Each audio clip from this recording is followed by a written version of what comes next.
Power, ज्ञान ही शक्ति है। हेलो एवरीवन, मैं राधा कमरी आप सभी का चैनल स्टडी में स्वागत करती हूँ। दोस्तों, आज हम जो वीडियो है उसमें फोकस करेंगे साइंस के लिए। और मैं कल के वीडियो में मैथ्स के लिए आप लोग को स्ट्रेटेजी बताई थी, प्रीवियस ईयर से भी कैसे पूछा गया है, प्रीलिम्स में, मेंस में। उसी प्रकार आज हम साइंस के बारे में डिस्कशन करेंगे, क्योंकि साइंस में भी मेरे प्यारे दोस्त 25 क्वेश्चंस है और 25 क्वेश्चंस मतलब very very important for Bihar SSC CGL 4 and Bihar SSC के लिए भी बहुत है। सबसे पहले आप जान जाइए कि ज्यादा हार्ड क्वेश्चंस नहीं रहता है, लेकिन 1275 बिहार दरोगा के बाद आने वाला जितना भी बिहार में एग्जाम हुआ है, सभी एग्जाम में वह डाइवर्ट हुआ है। कहां से दोस्तों? एनसीईआरटी के तरफ।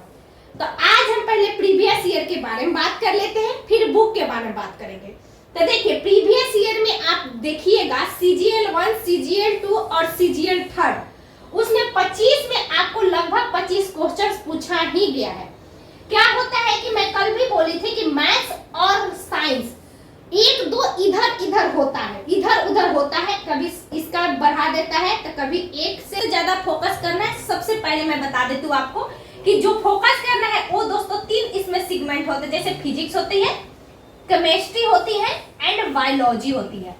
तो देखिए, फिजिक्स, केमिस्ट्री, बायोलॉजी ये दोनों बहुत ही इंपॉर्टेंट है। जब आप देखिएगा, अभी हाल ही में एक एग्जाम हुआ था विधान परिषद का ही, जो ऑफिस अटेंडेंट होता है या पता नहीं क्या, सॉरी उस ध्यान नहीं है, लेकिन उसमें मैं भी देखी अभी और प्रीवियस ईयर देखी कि एक छोटा सा एग्जाम हो या बड़ा एग्जाम हो, जहां से सबसे ज्यादा क्वेश्चन पूछा जाता है फिजिक्स से और बायोलॉजी से। केमिस्ट्री से मैंने देखा कि मात्र एक क्वेश्चन पूछा गया था, वो भी नौसादर का फॉर्मूला, अदरवाइज कुछ नहीं। केमिस्ट्री में ज्यादा इंपॉर्टेंट होती है वही फॉर्मूला, कुछ केमिकल जो होती है रिएक्शन वगैरह, ये सब इंपॉर्टेंट होती है, परमाणु से पूछाता है।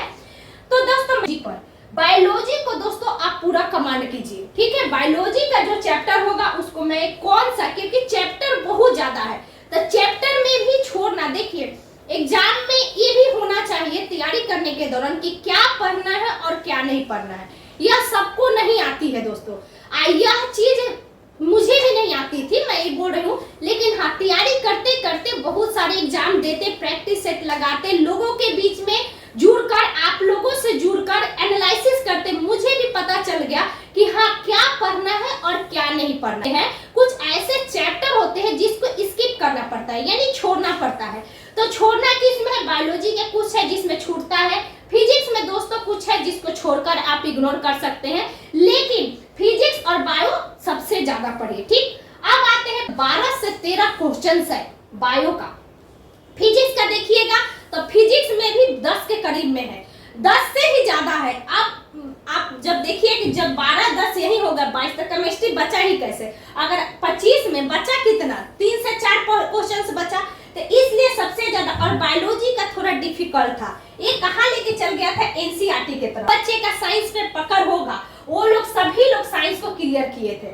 तो देखिए, बुक को जो लेना है वो गांठ बांध लीजिए कि 9th और 10th का एनसीईआरटी जरूर लेना है। अगर आपके पास एनसीईआरटी नहीं है तो आप नोटिफिकेशन बिहार एसएससी सीजीएल 4 का देखिए, उसमें क्लियरली लिखा गया है कि book followed by NCERT BSEB MICSE board and other board, ये लिखा गया है। यानी इससे किसी के आधार पर क्वेश्चन पूछा जाता है, यह हमेशा रहता है।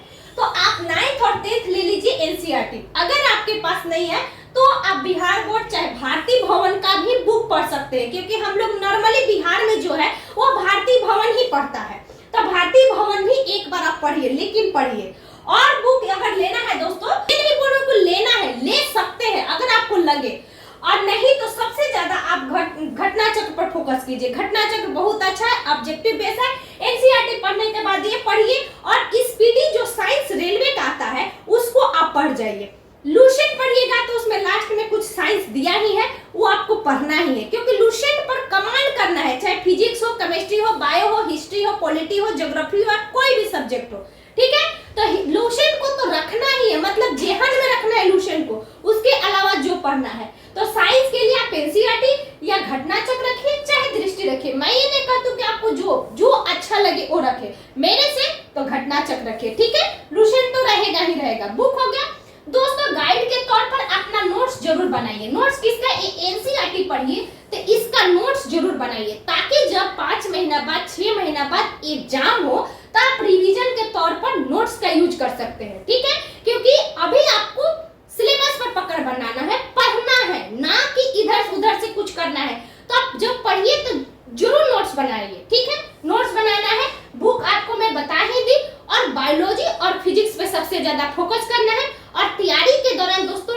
टाइम रूटीन बना के पढ़िए। अगर आप साइंस पे सबसे ज्यादा फोकस कर रहे हैं, अगर आपका साइंस कमजोर है तब, अगर आपका साइंस कमजोर नहीं है तो आपको ज्यादा ध्यान देने की जरूरत नहीं है। बस एनसीईआरटी पढ़िए और एक स्पीडी जो साइंस आता है, मतलब स्पीडी का जो रेलवे का आता है, उसको आप पढ़ जाइए। रटना नहीं है, बस पढ़ते जाना है पाना वाइज। एक ही बुक को एक बार नहीं, 2 बार नहीं, 5 बार पढ़िए, लेकिन पढ़िए, ठीक। ये हो गया स्ट्रेटेजी साइंस का। दोस्त आशा करते हो कि आप लोगों को अच्छा लगा हो। बस इसमें कुछ डिफर चीजें हैं, मैं आशा करती हूँ कि आगे कोशिश करती हूँ कि मैं एक वीडियो और लाऊं। दोस्त अच्छा लगे तो चैनल को सब्सक्राइब कीजिएगा, वीडियो को जरूर शेयर कीजिएगा, और जो भी डाउट्स है आप बेझिझक पूछ सकते हैं कमेंट्स बॉक्स में, जवाब मैं जरूर देती हूँ, ठीक है। Thank you so much.